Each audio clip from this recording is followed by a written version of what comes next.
Heather Edelson for District 49A, and Representative Steve Elkins for District 49B. And it is coordinated with the League of Women Voters Edina and the League of Women Voters in Bloomington. The legislators have received over 100 questions, and we will not be able to get to all of them tonight, but we have tried to identify the issues that are important to you. We will be discussing COVID, budget and taxes, the divided legislature, education, affordable housing, legalization of cannabis, public safety and gun safety, climate change, and voter rights. The legislators will try to cover as many issues as possible in the time that we have. And if your questions are not answered tonight, they have asked that you contact them directly and they will be responsive to your question. We ask that you all remain muted. And now I'd like to have each of the legislators take 3 to 4 minutes to introduce themselves, to tell us what their committee assignments are and their legislative priorities. Senator Franzen, would you start us off? Thank you, and good evening, everybody. Thank you for joining us, and I hope everybody's safe at home or with your loved ones. It's been a rough few months, but here we go in a virtual town hall. I wish we were in person, but this will have to do for now, for the time being. I am honored to continue to represent Senate District 49. For those of you who are not aware of the boundaries, it's all of the communities of Edina, the western part of Bloomington, and then portions of Eden Prairie, Minnetonka, east of 494 is how I like to describe it, just visually speaking. And one of the things that I am happy to be part of this year is being in leadership position in the Minnesota Senate. So I've been in the legislature since 2013, was my first session, and I've served on a variety of committees. But right now I'm assistant minority leader, and I am also on the finance committee, which is the committee that oversees every single aspect of the budget this year. As you all know or may know, it's the budget cycle, and this year we're in the legislature. We have to come up with the budget for the biennium for the next 2 years, and it's about a $50 billion biennium budget. So it's a lot of resources, taxpayer dollars that go for a variety of state programs, and anything from infrastructure to healthcare, and especially now with COVID, a lot of relief in terms of COVID, not just for people's health, but also for small businesses and taxpayers alike. I also serve on the Health Reform Committee. It's a new committee that's also dealing with healthcare, and I'm the lead on the Commerce Committee, so another important committee in our state legislature. And I just wish that we can come together to really find some compromise. We're still the only divided legislature in the entire country. The Senate is controlled by the Republican Party, and the House is controlled by the Democratic Party, and we have a Democratic governor. But that really shouldn't matter when it comes to putting a piece of legislation forward as the budget is. At the end of the day, we all vote for it and sign off on it and come together to support the work of our government. And I believe that this is a time where we have really come to realize, if we haven't already, how important stable government is, and how important critical infrastructure is for our healthcare system, for our teachers, for our schools, for our students, and for overall mental health across our country and our state. So I'm really privileged to be in a very important part of our legislature, where we are really working to come together for a state budget for the state of Minnesota. So I'll pass it on. Representative Edelson. Thank you. Well, it's good to see all of your faces. I was just scrolling through. It is, I agree with Senator Franzen. It's so much better to actually be in person, but we're going to make do with what we have here today and in the virtual setting. So Heather Edelson, I started my second term, so this will be my 3rd year in the legislature. I want to thank you all, whether or not you voted for me, for entrusting me to do this work. And it's truly been my honor. It has been a tough 11 months. I think everybody knows how tough it's been. My kids just went back to school this week. And I think a lot of people are getting, either getting set up to get a vaccine or it's coming. Hopefully you are getting them. Definitely curious to hear from you. If you haven't, please do email me. I was elected as the assistant, one of the assistant majority leaders. We have 5 of them, excuse me. And so elected by my peers to help with how our caucus works and how the session will go. So really excited about that. I serve on 4 different committees this year. I serve on education policy, which is an area I really like to work in. I serve on public safety and education, labor and veterans affairs, as well as industrial education and economic development. Sorry, I had to look down at that one because it's so long. But really excited to serve our city and our community. But I won't lie that it has been tough. There's a lot of things that we cannot fix at the legislature that we most certainly want to. And it's been a challenge to work with businesses over these last 11 months and trying to make sure that we don't have businesses go under, that we keep communities safe. And so know that we are working hard and really excited to answer some of your questions tonight, but also I know that we got a lot more questions that we'll be able to answer tonight. So would like to follow up with some of you on some of those questions, because I want to make sure that we are getting your questions answered. So I will pass it now to Steve. And this is Steve Elkins. I represent District 49B, which is the western part of Bloomington, southern Edina, and small portions of Eden Prairie and Minnetonka. This year I'm serving on 4 committees. I have commerce, transportation, state government finance, and local government, which I'm once again the vice chair of that committee. I've also been appointed to a couple of joint House-Senate legislative coordinating committees, including the one on the oversight over the Legislative Budget Office, the Metropolitan Governance Committee, and also the new this year, I've been appointed to the MNsure Oversight Committee.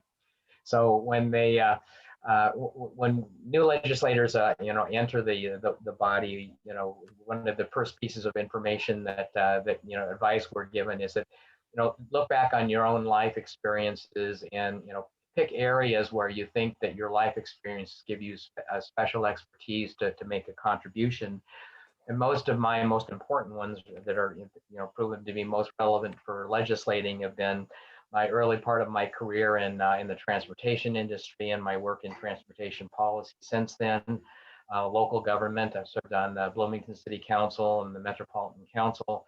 Healthcare, spent the last 10 years of my career in healthcare information technology, and then IT. The last 25 years of my private career were in information technology. And so I tend to focus on, and the legislation I'm developing myself on things that where I can draw upon those experiences. So in terms of legislation that I'm developing myself this year, I'm going to have a major consumer data privacy bill once again this year.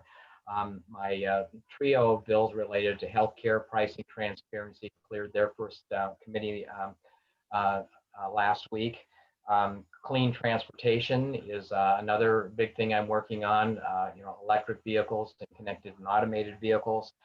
And then for my local government experience, working on housing affordability issues, institutional barriers buried in zoning laws and the like that get in the way of the construction of affordable housing. So we're off to a running start. Really enjoying it. At the big picture, the huge issues are going to be, of course, balancing the state budget this year. I know we'll be talking about that. And so let's get on to what the questions. Very good. Thank you all. Let's get started with COVID-19 questions. And after that, we'll go on to budget and taxes, and then the divided legislature. We've kind of mapped out about 30 minutes for these 3 different areas. And I'll ask I'll ask the legislatures rather, to decide who should start first with the question, with the response to a question, and that you rotate it with each question. So the first question is, how much influence should the legislature have on COVID-19 policy? And do you think Governor Walz has done what he should have done when he did it? I'll start with that one. So I think now that the legislature is back in session full time, we will be taking this up. Representative Gene Pawlowski in the House is leading up a committee to look at all of our current statutes related to pandemics and other pandemics and emergencies that you know, the statutes under which the governor has been issuing his emergency orders, and we'll be looking at seeing it. You know, do we need to be changing those laws for the next time that this happens? And so we now have the time that we're in session to think about those kinds of issues thoughtfully. In looking back, I think that that the governor, well, you can second guess, individual decisions he might have made along the way. I think that in general, he's done a very good job and is responded appropriately. Not perfect, but I think that on the whole, he's done a very good job. Yes. I'll go ahead and go next. I mean, I think in terms of looking at what has happened over the last 11 months. I mean, there's things like the mask mandate, which I'm very grateful for. Now, I don't necessarily think we need a separate piece of legislation on that. But I'm thankful for that because that has actually helped our businesses. Wearing a mask could be it's the most pro-business thing you could do. And that's really helped in terms of how do we open up our sports and our businesses, even our schools, all these things. So getting back to the lives that we want, that we all desperately want to get back to, has really been helpful to have that mask mandate in place. I also, the eviction moratorium is something that has been really important. We have heard from the courts in the state of Minnesota that we've seen evictions go down drastically. And now that's a problem in terms of looking at how do we get an off-road for evictions, because I mean, we also have landlords on the other side of that. So I do think that there's really important parts, and we are a part-time legislature. We do have to respond rapidly in a pandemic. And I think it's really just important to note that over 40 communities or 40 other states have these emergency powers too. So we're not the only one in Minnesota. Well, now that I can figure out how to unmute, I can chime in. This is the story of our lives with technology, but I just want to add that, hindsight is 2020, right? We obviously knew that there was something coming our way and we try to prepare. And as many of us prepare for an emergency, when we have foresight of something coming, we stock up, right? So we wanted to stock up with PPE, which the legislature actually appropriated $200 million off the bat to allow hospitals and our healthcare system to prepare. So those were things that the legislature did with our powers in the legislature. We were in session around March last year. So there's a lot that we did. We had a lot of communication with the administration, with the governor's office of what he needed as well. Certainly after we got out of session and we're in the interim, we've never operated in the middle of a pandemic in an off the clock, if you will, when we're not in session anymore. So we had to come in every month to extend the emergency powers. And that's why we had a lot of discussion of where should the powers lie. Again, I think there should be some sort of a collaboration like we did in the beginning when we were in session. So we will prepare for future emergencies. It could be a pandemic or something else. I just think our system was not prepared to deal with the situation. And I think the governor had to do what he had to do with the information he had at hand. I don't want to speak for him necessarily. There's things that I've agreed with him and things that I haven't, like we all do with our own group in the legislature. None of us come with the same thought. That's why sometimes it just becomes pretty difficult sometimes to move things forward, because we have to come to a compromise. We have to come to some agreement for legislation to be voted from both bodies, and then to the governor, again, being a divided legislature. But there's many components that I've agreed with, others that we fought for. And I know Steve, Heather, and I have done the trifecta for our district. Whenever we get emails from all of you needing help and clarification, needing to reopen, we push for certain businesses to open early with precautions. We certainly have been fielding a lot of questions from people who need support, whether it's access to the vaccine or access to supports from unemployment to small business grants. So we've heard it all, and we know, I think we've learned a lot from this experience of what we can do better as a state, as a legislature, and where some of the power should remain in collaboration with the legislature, even when we're not in session. So I think there's going to be learnings, but overall, I've been pleased. And when I haven't, I've made our leaders know, just like you make us know when we don't agree on something. So I think we just need to keep those communication channels open. But overall, I think we're still in the midst of this emergency, personally speaking, and what I see from what's happening all over the world, that we are not out of the woods, and we need to be nimble and flexible with emergency powers and the role of the legislature. Thank you. Second question, also regarding to COVID. In your opinion, is the vaccine policy that the state of Minnesota is using working? And what suggestions would you have to improve communications and the policy? And I can start with that too. It's kind of in the lines with what we just talked about. It's every day we get new information. A couple weeks ago, Minnesota was receiving 60,000 doses, and our population is over 2 million. So it would take a lot of time to get through all of us. Certainly, just this week, we've heard 35,000 extra doses for 65 and older Minnesotans will be allotted to Minnesota. And just today, at the federal level, they announced another program where 1 million doses were going to be being ramped up every week from the federal government. So it's incremental, it's slow. We have to be patient. We know that they're working very hard in every sector of our economy and government to get the vaccine to those who want it, because maybe some of you don't know, the vaccine is not mandated.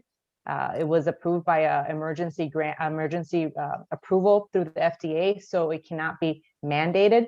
And I know we've had a lot of questions regarding that, but a lot of people are taking it, and we are prioritizing those healthcare workers, those frontline workers. And we did at the local level, Representative Edelson and I, early on, as soon as the vaccine was going to get approved, we sent out a press release that I'm sure a lot of you read, that we wanted the governor to prioritize teachers. And why did we do that? Because we know they're the backbone of our economy and our state, and that we don't want our kids to fall behind. So we want to make sure that that still happens, and it is happening now with the pressure that we've received from a lot of us. So just around December 7th, we were already urging the governor to make prioritization for our teachers and our school workers, because we knew that that was going to take time. And we also knew that it was going to be a slow access to the vaccine. So it's coming through. Be patient. And I know that more vaccines are going to be coming in line shortly from other companies. So it's going to take time. Mm-hmm.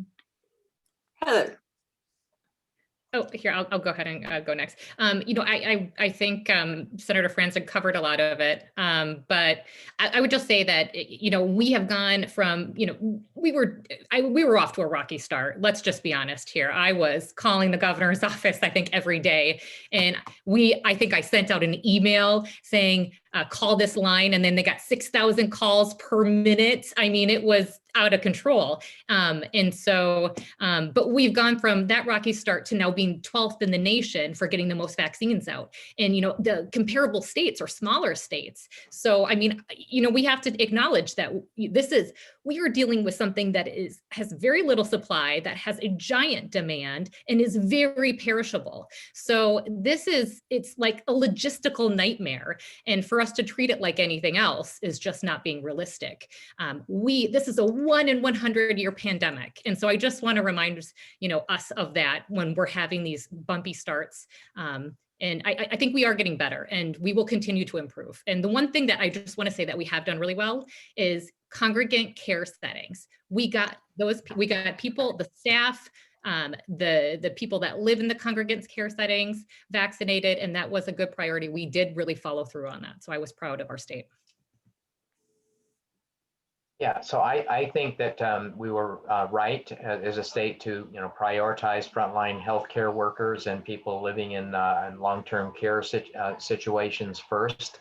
The long-term care facilities started out slow. Had been delegated to the 3 big pharmacy companies, but that's proceeded. I think we've stumbled a little bit in moving to the next step. I think it was personally, as a 68-year-old white guy, a mistake to lower the age from 75 to 65, given the shortage of the vaccine. It just opened up the possibility to a lot more people when we didn't even have enough supply to be able to handle our teachers and the people over 75. I've been a little frustrated by the changes in the way the distribution methods. I mean, first it was how the governor himself characterized it, like dialing into Ticketmaster to get Springsteen tickets the minute that the tickets went on sale, and then the next week going to the lottery system. And this week, making vaccines available for Walmart, which is nice if you happen to use Walmart as your pharmacy, not so nice for everybody else. So some of that is quite frankly been very frustrating to me. I think that in the end, most of us will end up receiving our vaccine through our primary care organizations. And I think that would be, channeling it, most of it through that channel would be most appropriate, because it's our healthcare provider organizations who have all the data on us. They know how old we are. They know who has pre-existing conditions that make us more vulnerable. I think it would make more sense to just funnel more of the vaccine through that primary channel, because it would get to the people who need it the most effectively, instead of this scattershot approach we seem to be using right now.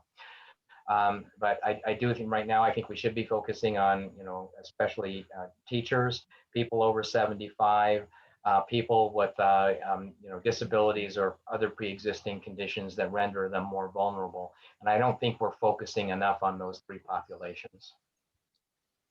Let's move on now to budget and taxes and the divided legislature.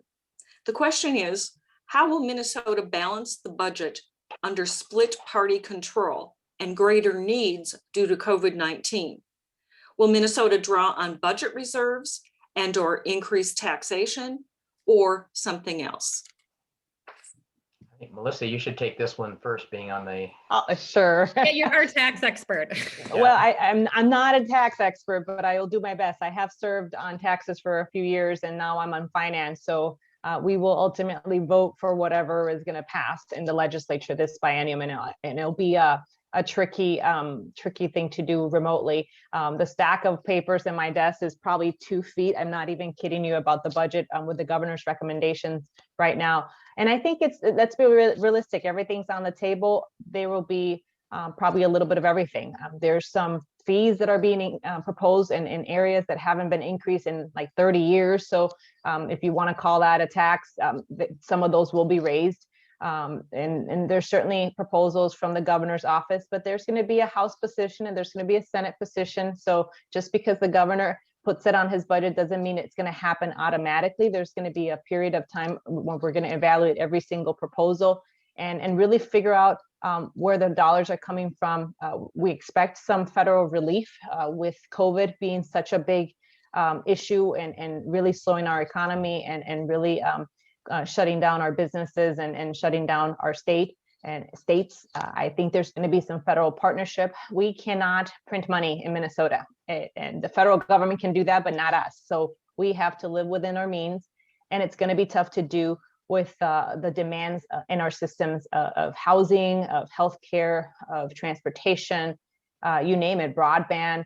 Right now, when more people are working from home or studying from home, going to school from home. So I think there's going to be a combination of all of it. At the end of the day, I really do think so. It's all the levers that we have, and we have reserves. Luckily, we do have reserves. Not every state is fortunate to have a few $1 billion in reserves that we do.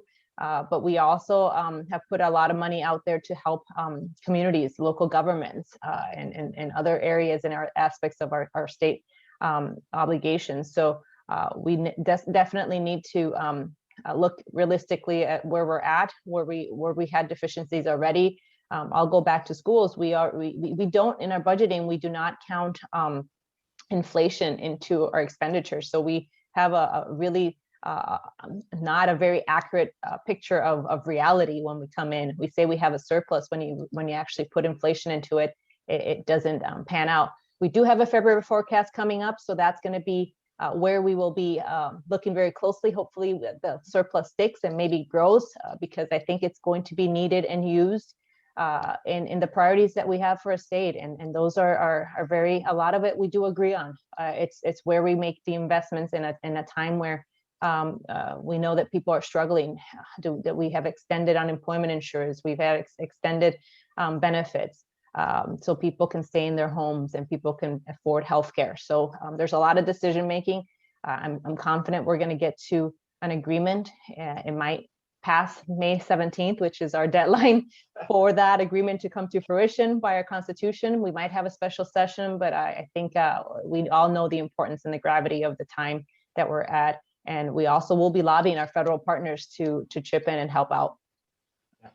I serve on the State Government Finance Committee, which despite the highfalutin title really only has jurisdiction over the budgets of the state's administrative agencies and the state constitutional offices. And we're seeing a lot of calls for across the board budget cuts as a way to do this.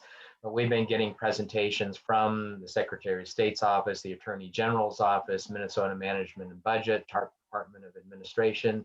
And what we're hearing is that all of these agencies have already been enacted hiring freezes. They've come in below budget in the current biennium right now, just by the spending reduction targets that the governor has given them. But there's just not a whole lot of money in those kinds of budgets to really have a meaningful impact on the overall general fund budget. The vast majority of the money spent that the state spends out of the state tax money is, education is the majority of it. We really don't want to be, cutting back our schools or raising tuitions on our colleges when the tuitions are already so high. And if you look at the overall budget, including money that we get from the federal government, Health and Human Services is the largest, part of the budget overall. But a lot of that funding is dictated by policies and funding that is set by Congress. And we really don't want to be cutting, healthcare, in the middle of a pandemic either. So there just isn't a lot of hanging fruit out there in terms of finding easy, painless ways to cut the budget.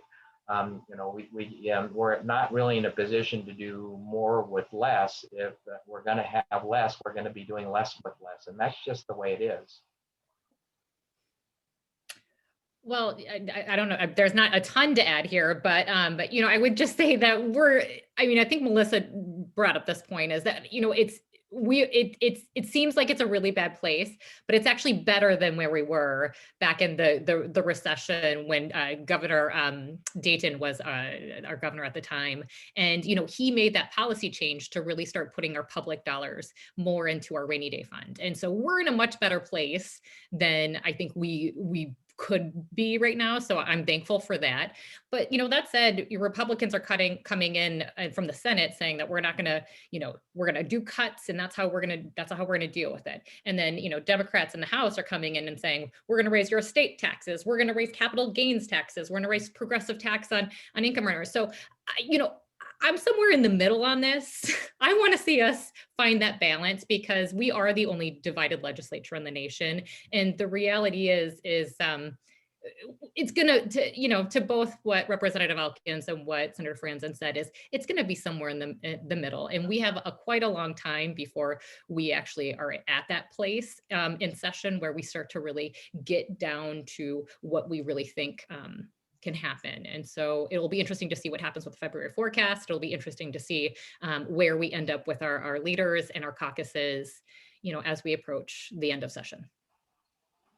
The next question has to do also with budget, and it is the governor's proposed COVID-19 recovery budget raises revenues from the top 1% of Minnesotans in order to pay for some of the things you're discussing, essential community assets like education, childcare, small businesses, and healthcare, things that have really been hard hit during the pandemic.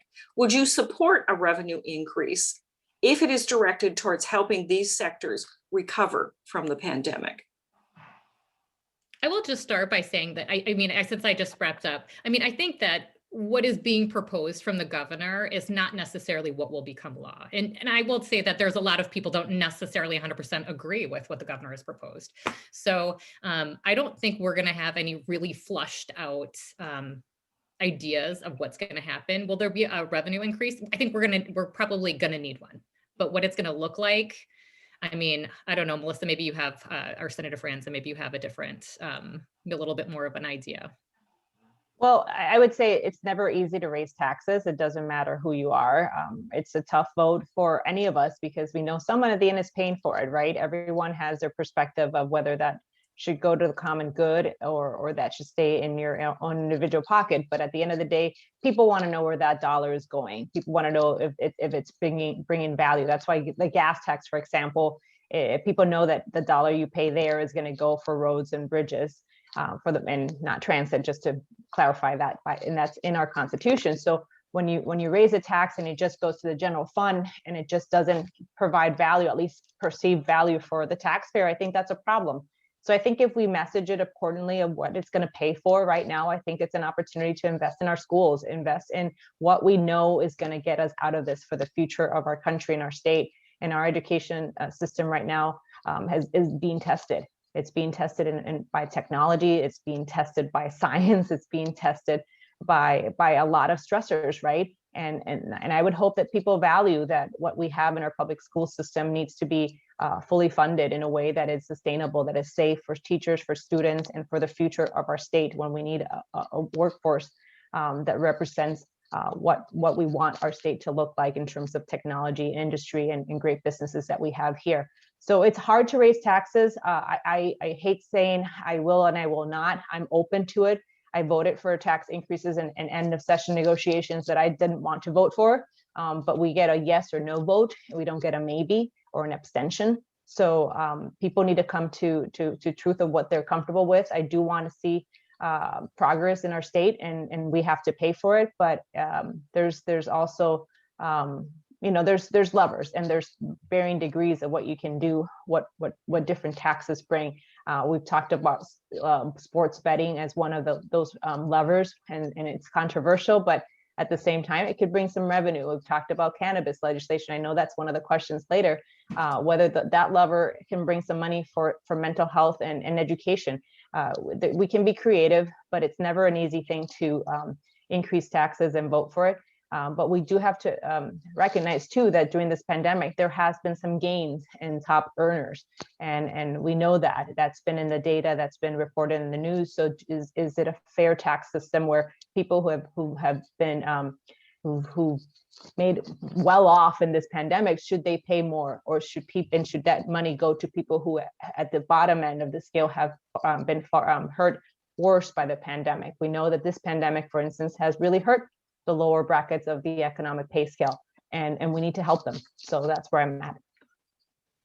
Yeah, and I'm open to everything as well. I mean, 2 years ago when we were at full employment and we were running surpluses, we actually cut the state income tax.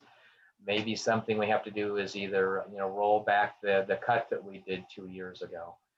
Certainly, the transportation budget is pretty much separate from the general fund, most of it. We haven't increased the gas tax since 2008 right now, and transportation revenue from the gas tax is, during the pandemic has, declined significantly. People just aren't driving it as much. So I've always been open to, to increasing the gas tax. I've also got a bill myself this year that would fairly tax electric vehicles by how many miles they're driven. So I think there'll be some creative ideas that come up during the session, but I do expect that in the end there will be a combination of both budget cuts and revenue increases.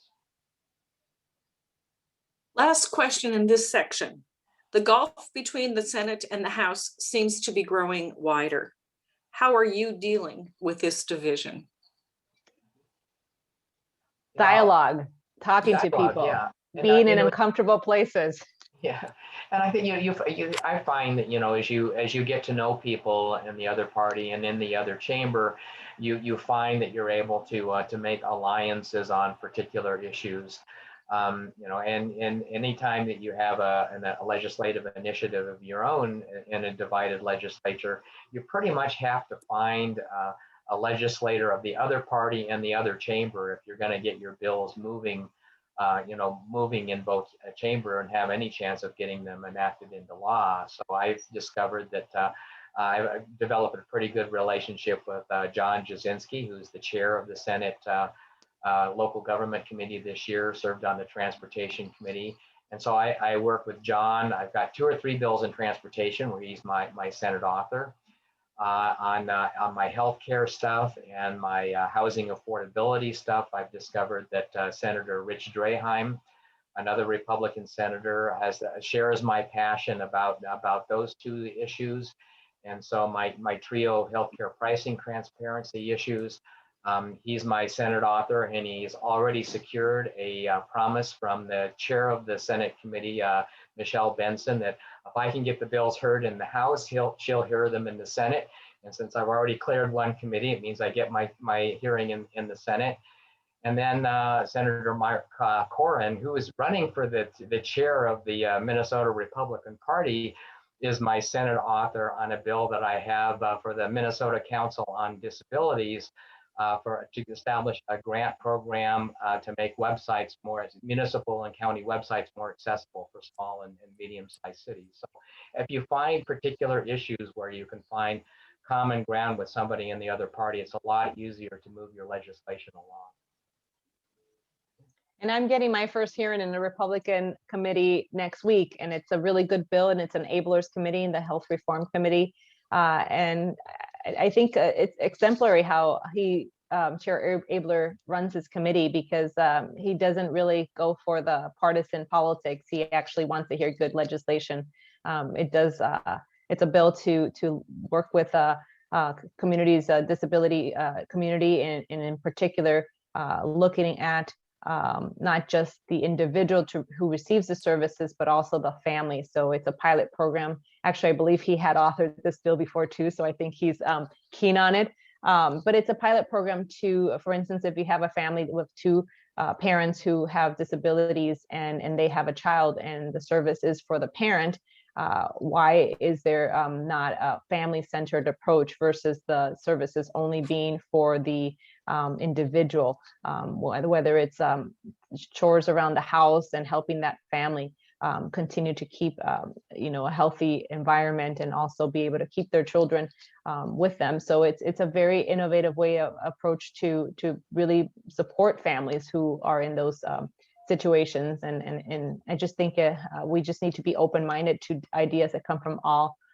aspects and all political angles, and have a robust discussion. It only makes better policy. So at least in the Senate, there's been some bright spots, but overall, it's having relationships with other people, with other legislators. I have good relationships with a lot of my Republican colleagues, and when I do really need to have a discussion with them, we have good communication. So I don't like to strain relationships in any way, shape, or form, because you never know when those relationships really are needed to move something positive forward. So I'm the Civility Caucus co-chair, which is in the House and the Senate. I'm the Democrat in the House, and I co-chair it with a Republican from the House and a Republican from the Senate and a Democrat from the Senate. And so really our work is, how do we bring civility? I mean, I don't love the name. I really want it to be like Minnesota Problem Solvers Caucus, kind of like what Congressman Phillips does, because it implies that we're not civil to one another. But the reality is Democrats and Republicans, we get along on a lot of issues, and media doesn't, I think, always cover that. There's a lot of really important issues around education, around people, making sure we protect people with disabilities, even some things on taxes. I mean, there's so many issues that we can actually. I have a veterans affairs, a veterans bill that is bipartisan. I think it's really for Senator Franzen, for Representative Elkins and myself. We've been at the legislature before COVID, and so have built some of these relationships. Well, who I feel really terrible for are the new members that have come to the legislature during COVID times, because the only interactions they're having are via Zoom. And how hard is that to really develop a relationship with somebody when you're only on Zoom? I will say that I think that our committee hearings are a little bit more contentious. People can be a little bit meaner to one another in our committee hearings, because all you have to do at the end of the committee hearing is hit that red button at the bottom of the screen that says leave, and you don't have to have accountability to see that person in the hallway. So I think that I hope that we find ways to be good to each other, to be understanding, to understand that Democrats and Republicans maybe we have some different values, but at the end of the day, I think we have a great deal in common. So hopefully with Zoom, that won't make it too challenging. Thank you. Well, continuing with the divided legislature theme, but adding education into it, the next question is, how successful do you feel the governor's proposal for upgrading the educational system will be given the divided legislature? I can go ahead with the education. So, in the governor, currently what he's proposed, I think it's like the Due North, it has a name. Does anybody, do you guys remember? I think it's Due North. Due North. Yeah. So, I mean, I think there's some things in the Due North plan that are actually, things that we can get together on.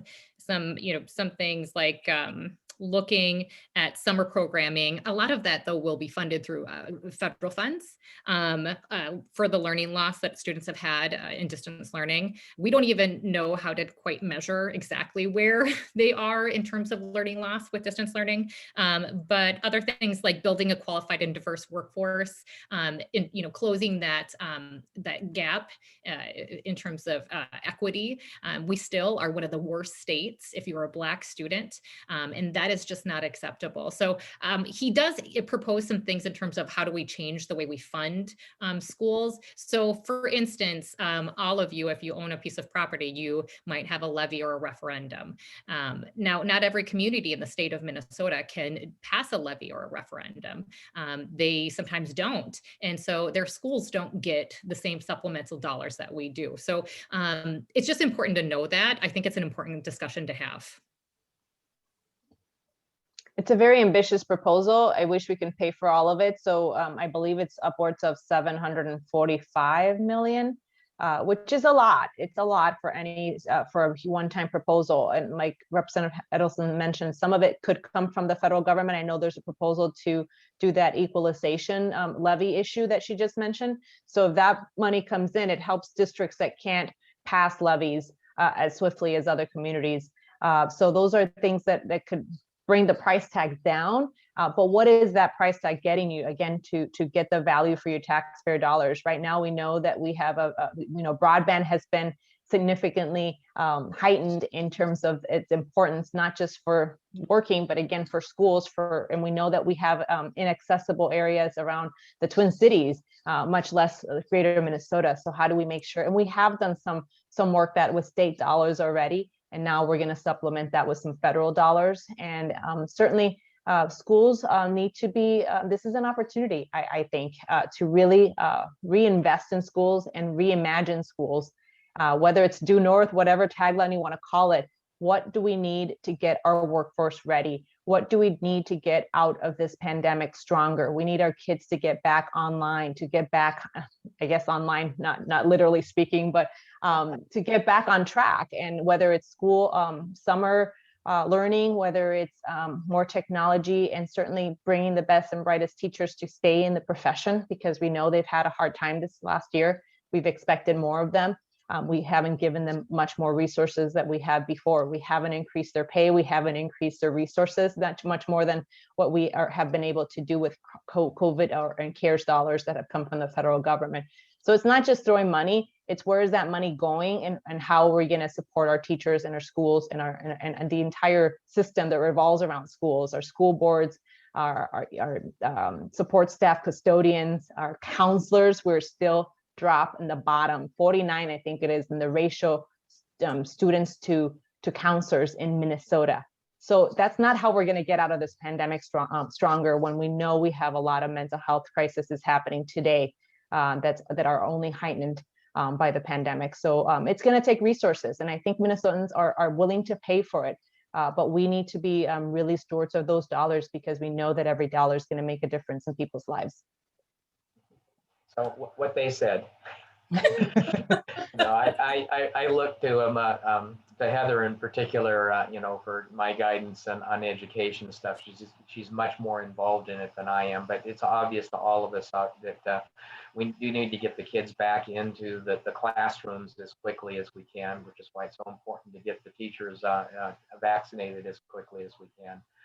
I once worked for an online university where the data was telling us that only the most motivated, self-disciplined students really thrived in an online learning environment, and that's even just among adults. I know how hard this has been on children and their parents as well. So this is the number one area of the state general fund budget, and it should be, and we do need to adequately fund it.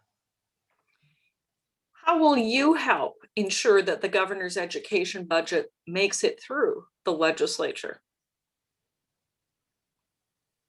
Well, I mean, I think that it's really similar actually to, what can we actually find in common? So what are the common ground pieces in the proposal? And, the House, we have some things that are maybe not in his proposal that weren't part of a working group that we have worked with advocates on. So what ends up being in the final education budget is very similar to what will be in the final tax budget, or the final final human resources budget. So, I mean, it ends up being a negotiation of what we can find common ground on. And there's certainly priorities that might not necessarily be top of mind for the House or the governor's budget. For instance, there's a few areas like increasing teachers of color and retention of teachers of color have been a huge thing we've been trying to work for years. Whether this is the time to do that, those are things that are priorities. That does COVID help us get there in terms of investments in those areas, because we know we need to represent the communities that we serve. But there are many others, like I mentioned, counselors and school-linked mental health. We've increased funding there. We probably should increase more funding in school-linked mental health, because I know a lot of school districts, like many in our SD 49, have extra resources and can partner with other institutions, but not every district does that or has that ability. So I think at the end of the day, we should expect some increased funding in education, because we know we have to get out of this stronger. And I think that's a foundation, but also healthcare, right? Access to healthcare, those wraparound services families need to thrive. Housing is one of them. So I think when we just focus on one, even though we have for this last few minutes of our conversation, there's a lot of wraparound services and certainly other areas, economic opportunity for people to get back to work, and childcare. Childcare is a huge piece that we know. Minnesota originally put 30 million. I helped negotiate that early on to keep them going, because we know without childcare and affordable childcare, we can't go to work either. And a lot of women and people of color have been disproportionately impacted by that as well. So those are things that have to be looked at at the same time as the education budget. I don't think it's one or the other. I think we have to do it all. Nothing to add to that. So now let's move on to the topic area of affordable housing. How would you support affordable housing initiatives in the legislature or in committees? I'll start there, I guess. So first of all, I've signed on as a co-author to Representative Mike Howard's Bring It Home bill, HF 40. So that's the Beacon Interfaith Group, and I'm sure that there are several members of that here on the call tonight have been very strong advocates for that bill. So, and then personally, Representative Howard has been a great leader on pursuing affordable housing initiatives like this one. My focus to complement the work that he's doing has been what I call housing affordability. So I've been working with Senator Draheim on initiatives that would attack the institutional barriers to the creation of additional affordable housing. And things that are built into our zoning laws and the way we finance for cities in particular, and working working in the middle between the cities and the home builders. We're constantly at loggerheads with each other, but I'm about ready to introduce a major bill that comprehensively addresses those institutional barriers, and that's one of my top 5 initiatives personally for this year.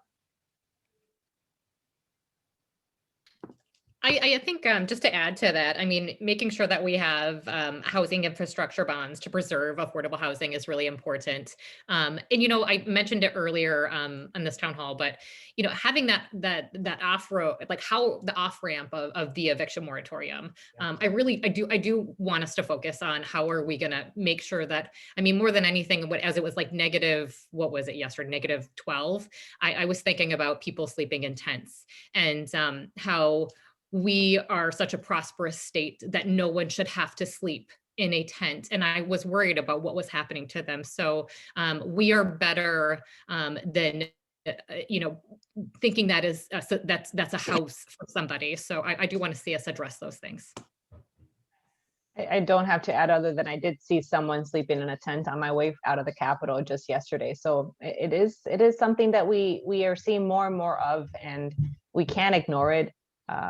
It's a problem that we have in Minnesota and across our nation of how do we get people back to work so they can be able to contribute to their own well-being and be able to access a home. But those prices are also out of control. And what can the state and what can local governments do to support that? I've actually worked on a few bills with our own city in Edina, and I know other cities are looking into this.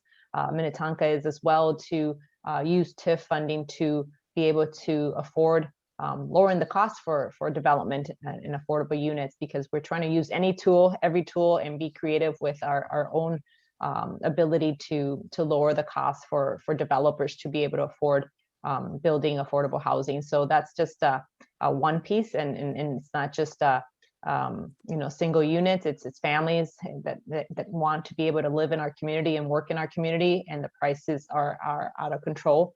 And what can we do to keep those naturally occurring pricing affordable in our state? So those are a few tools that we've done in the tax committee, but I'm sure local governments are working and are working hard and have their own committees and own funds that they're putting aside for affordable housing, and we support that in the Minnesota Senate.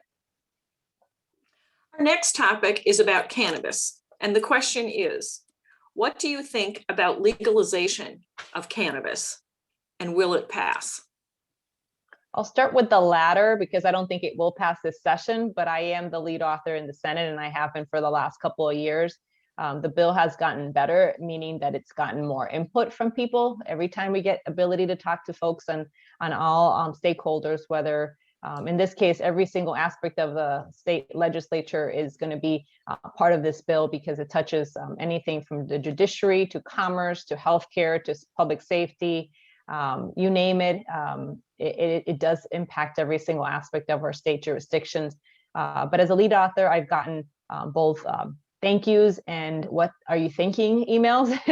I just think, honestly, it has been, it's happening all over our country. 15 states have legalized it, including states along our border. So it's not going to go away. It's one of those issues. Let's be realistic. We can't educate our kids about the effects, the negative effects of it. I know them. I've been educating myself. I've been getting more comfortable. Of course, we have concerns about impaired driving. Of course, we have concern about mental health and crises and drug addiction. Those are exactly the things that I think come out of a piece of legislation like this. Where do we start raising some funds, not to cushion our general fund? It's really to educate people, to enforce it, I just heard just yesterday or this week someone who was had a young kid put something in his body that was laced with something that was deadly, killed him. That is happening right now because this product is not being properly regulated, and there are no safety protocols. Is it for everybody? Absolutely not. Is liquor and alcohol for everybody? Absolutely not. But compared and contrast with liquor, there are some benefits to cannabis. That's why we have a medical cannabis program in Minnesota. It's very conservative. I think we should be just as conservative when we roll legalization out. but we also have to come at it with realistic eyes wide open that this is already happening in our state. We have to be careful, but there's certainly a state interest and a public safety interest in legalizing and decriminalizing and expunging records of people who have been criminalized by minor offenses of cannabis that have hurt their lives for years to come. Yeah, I would say I have been kind of a fence sitter up until now. I have never believed that marijuana was a harmless substance, but I philosophically believe that it's similarly harmful to alcohol and tobacco and ought to be regulated in an analogous manner. And I have to say that, as I've dug into the bill that Melissa and Ryan Winkler, others have developed for this year, it's really been very well vetted. The team working on this has done a really good job of going to school on the states that have gone before us and finding out, well, what worked and what didn't work in each of these states. And so when we do advance this bill, I think we're going to, as a result of studying the successes and failures in other states, have the best bill in the country on the topic when we finally do pass it.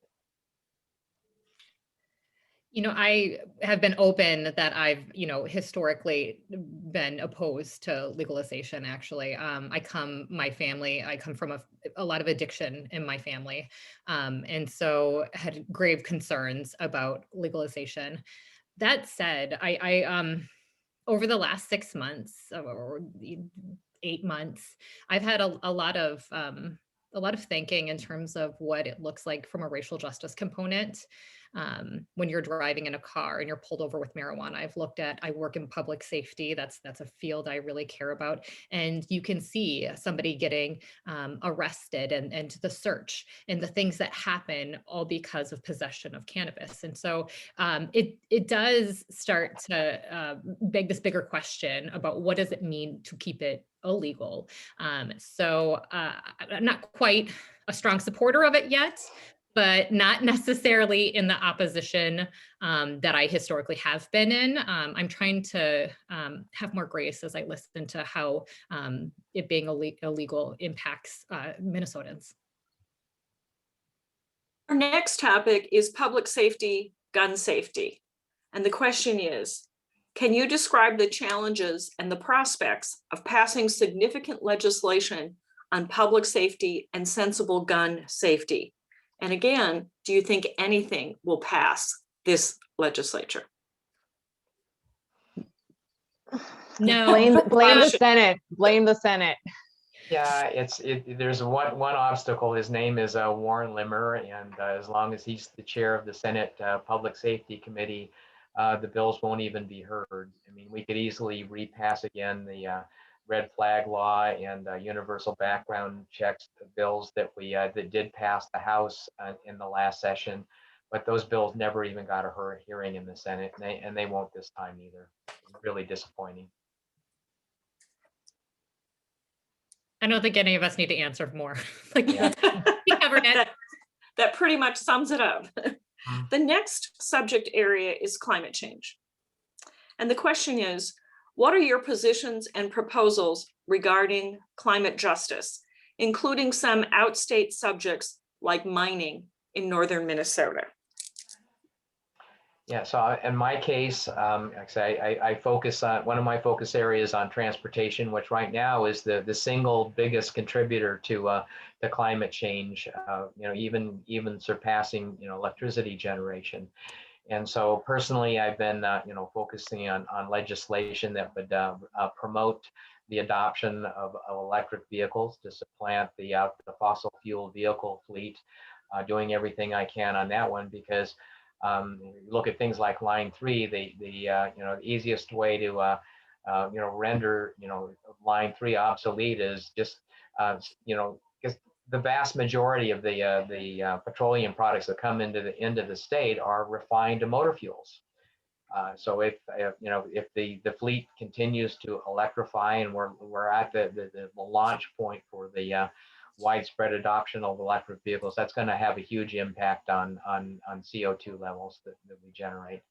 And our electric utilities are also becoming more and more clean, using more wind, more solar all the time, and our electric utilities are on track to our goal of our climate caucus is CO2 free by 2040 or 2050. So those are the kinds of things that I think most of us are working on.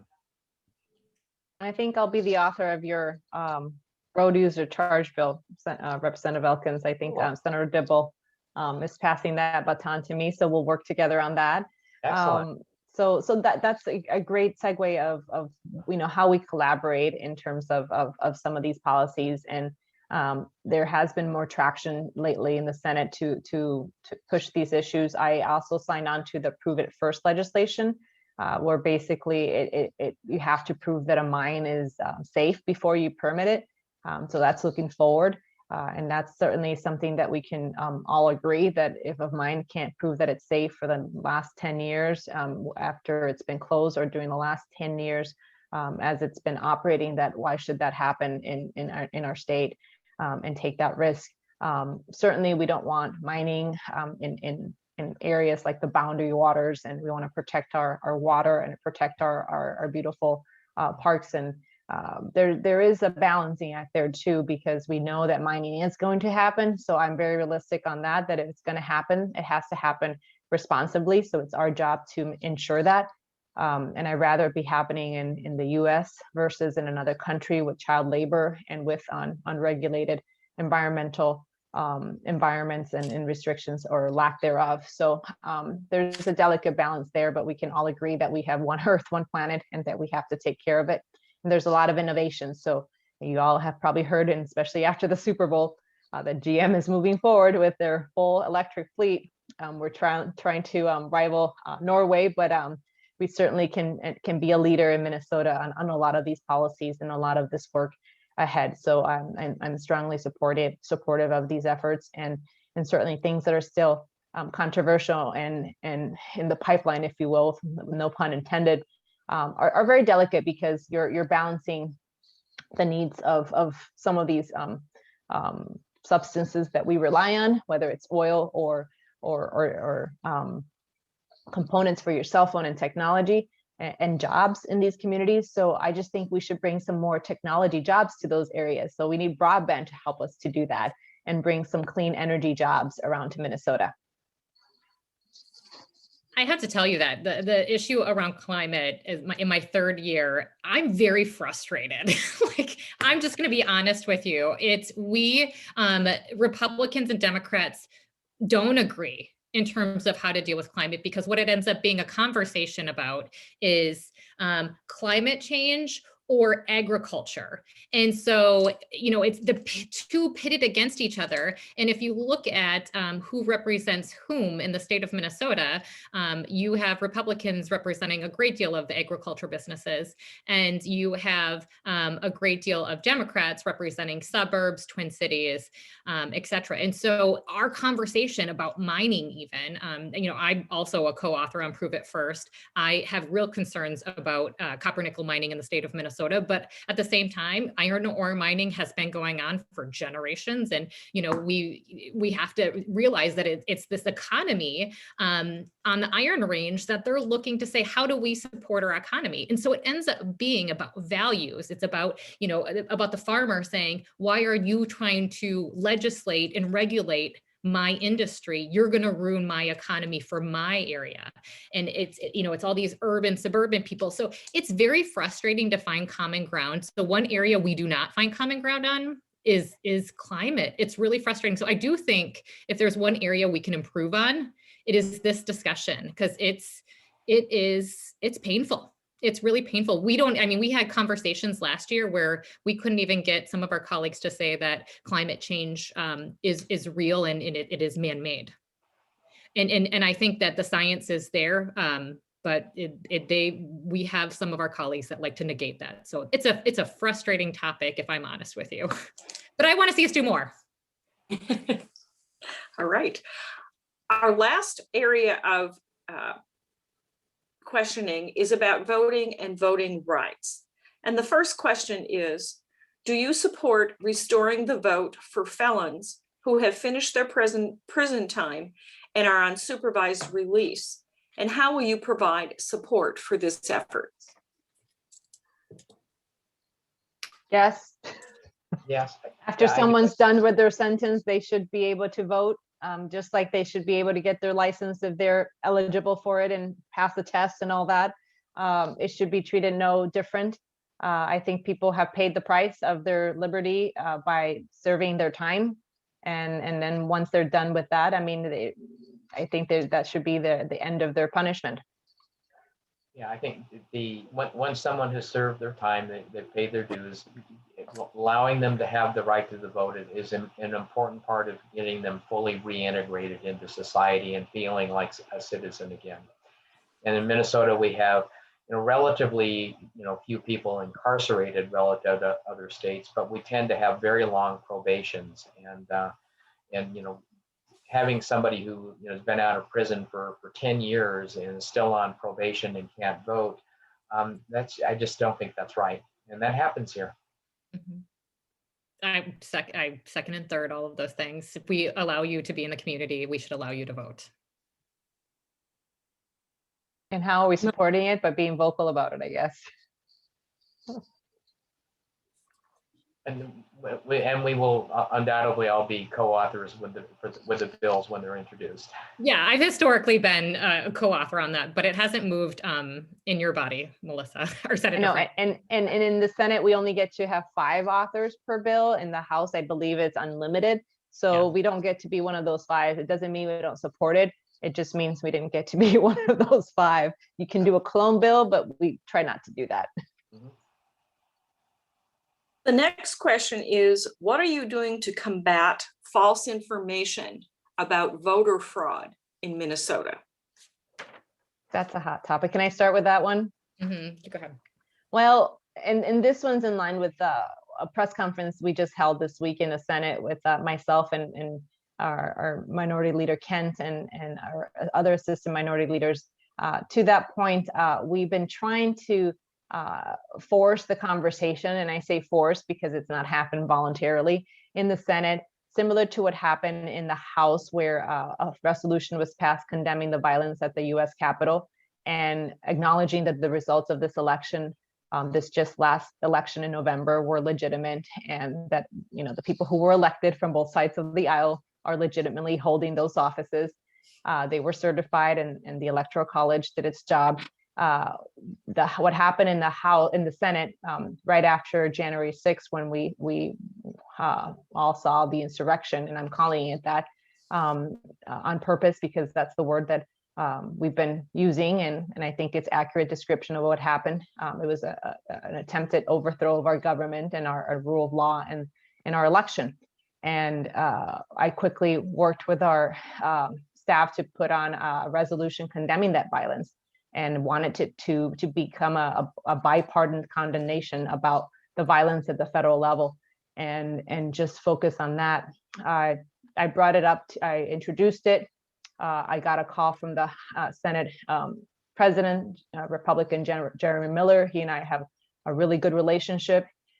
He tried to find some common ground, but the leaders of his caucus wanted to water down the legislation and not explicitly affirm the election as it just was held. So it wanted to also water it down in terms of not focusing on the issue at hand of what happened at the U.S. Capitol, but also extend it to what has happened in violence across the country and in Minnesota and George Floyd and et cetera. So we said, no, this is about making a position, stating a position that we condemn the violence at the U.S. Capitol, this attempt sedition, and to also acknowledge that it happened because of all the lies about the election. So we made that point.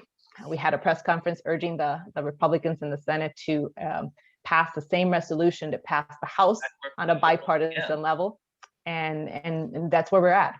So I've been very vocal about that, of how important it is that we all accurately state what happened at the U.S. Capitol and accurately talk about our last election. Because if you have any doubt about our election system, then you have doubt about every single person elected in this past November, regardless of party. So let's just acknowledge that we were all elected legitimately and move on. Yeah, the late Senator Daniel Patrick Monahan once famously said that we're all entitled to our own opinions, but we're not entitled to our own facts. And the situation right now is that he was wrong. We do all feel like we're entitled to our own facts. We all go to our own chosen news sources for our alternative facts, and it makes it really hard to come to a consensus on what the truth is. Whether it's this or whether you should wear masks or take a vaccine, and it's hard. Yeah, I was, the Daily had talked about actually this, it was like 2 + 2 is 4 and the world is round and the election is secure, because the reality is we have, to Representative Elkins' point, we have gone so far that it's giving voice to misinformation, that I think it's all of our responsibility to not do that anymore. And the media and politicians and our community, I mean, we want to believe, we get our sources of information sometimes from our people we know from Twitter, and the sources are not good sources. So I think it's really important. Secretary of State Steve Simon has worked really hard, and I do believe in our electoral system, and I think it's just important to speak out when we hear people calling into question our systems that we know are working. Thank you. Now, to keep us on schedule and to keep us able to wrap up in the allotted time, I'd now like to ask each one of you to make some concluding remarks. And if you take about 4 minutes or so to offer your concluding remarks.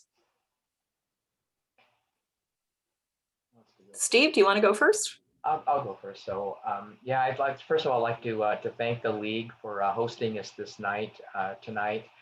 You've done a really good job of moderating the session, and you guys always do. So thank you for that, first of all. And I need to say one thing. I need to say I take a great deal of pride in answering almost all my own email and answering it promptly. And I know that at the beginning of this term, I'm not living up to my own standards. So if you've tried to reach me over the last couple of weeks and I haven't gotten back to you as promptly as I normally would, I need to apologize for that now. So spending my weekends by and large trying to get caught up. But bear with us for a little bit here until we can. It's just been very, very hectic, and my email box is being filled up with emails from people from greater Minnesota who don't think we should be wearing masks in public. But do continue to reach out to me, to reach out to all of us, and we will get back to you as soon as we can. So this is going to be a tough year just because it's going to be so hard to balance the budget, but we're all going to be working really hard at it, lending our own strengths to the process. And thanks to all of you for showing up out here tonight. We appreciate it. Heather, would you like to go next? Sure. I just want to thank you all for being here this evening. It's such an honor to serve Edina at the Capitol. It's been a rough 11 months, but what I know is that we're going to get through this as a community.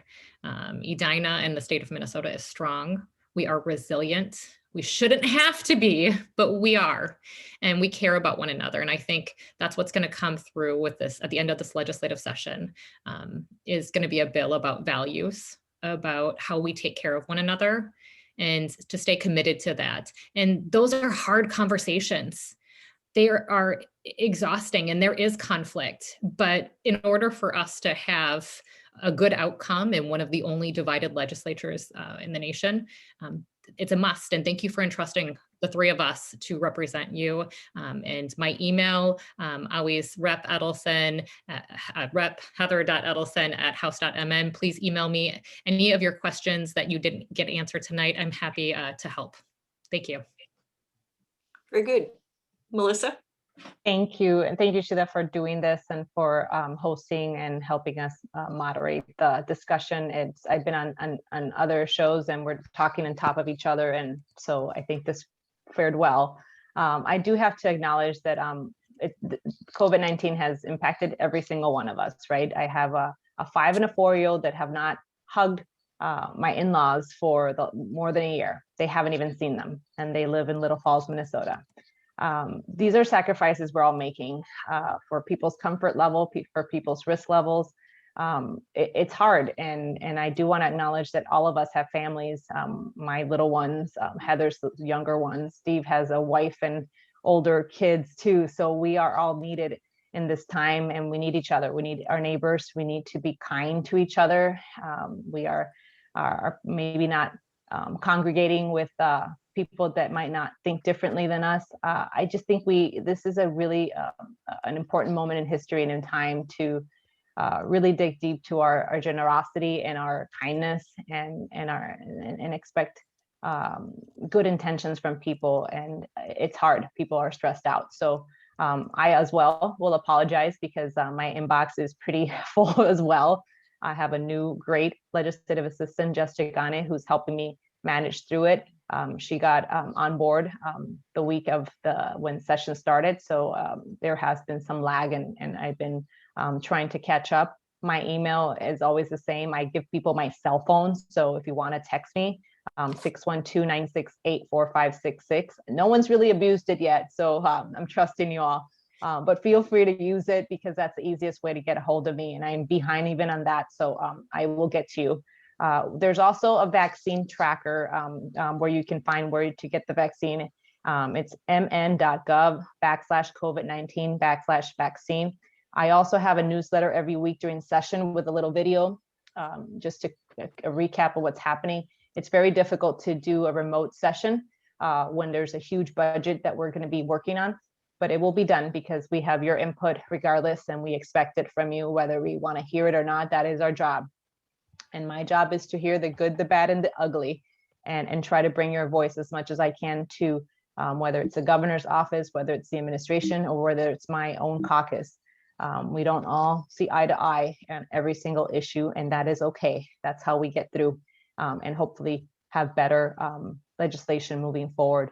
But I do know this, not only will we get out of this, we will come out of it stronger, because if you look at history, we have always excelled and we will excel. And whether it's COVID or the next emergency, I know at the end, we are all Minnesotans, we are all Americans, and we will get through this together, and our country will be stronger for it. So I thank you for even a little trust in government, because you know what, it is good. It is good what we have in this country, and we should be acknowledge that and cherish that and make it better by being part of the process, which is what you all are doing today. So thank you for your time.